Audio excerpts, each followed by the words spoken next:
અંકલેશ્વરની ગડખોલ ગામની સદગુરુ કૃપા રેસિડેન્સીમાં પિકઅપ ગાડી હટાવવા મુદ્દે પાડોશીએ યુવાન ઉપર જીવલેણ હુમલો કરતા તેને ગંભીર ઇજાઓ પહોંચી હતી. પોલીસે લબર મુછિયા સહિત દંપતીને ઝડપી પાડ્યા હતા.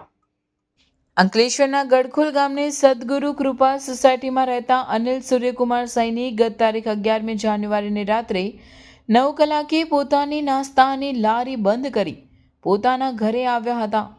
તે દરમિયાન પાડોશી સાવિત્રીબેન ઘનશ્યામ પટેલ તેઓ પાસે આવ્યા. તમારી પિકઅપ ગાડી હટાવી લેવા કહેતા યુવાને બિલ્ડરને બોલાવો પછી હટાવીશ તેમ કહેતા મહિલાએ અપશબ્દો ઉચ્ચારી ઝઘડો કર્યો હતો.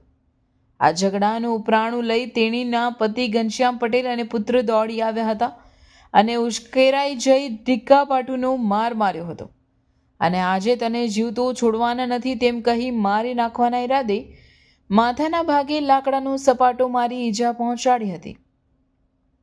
આટલેથી નહીં અટકતા લબર મુછિયાએ ચપ્પુ જેવા હથિયાર વડે અનિલ સૈનીને શરીરે 3 જગ્યાએ જીવલેણ હુમલો કર્યો હતો. ઈજાઓને પગલે ઈજાગ્રસ્તને તાત્કાલિક સારવાર અર્થે ભરૂચની સિવિલ હોસ્પિટલમાં ખસેડવામાં આવ્યા હતા. મારામારી અંગે અંકલેશ્વર બી ડિવિઝન પોલીસે ગુનો નોંધી લબર મુછિયા પુત્ર સહિત દંપતીને ઝડપી પાડ્યા હતા.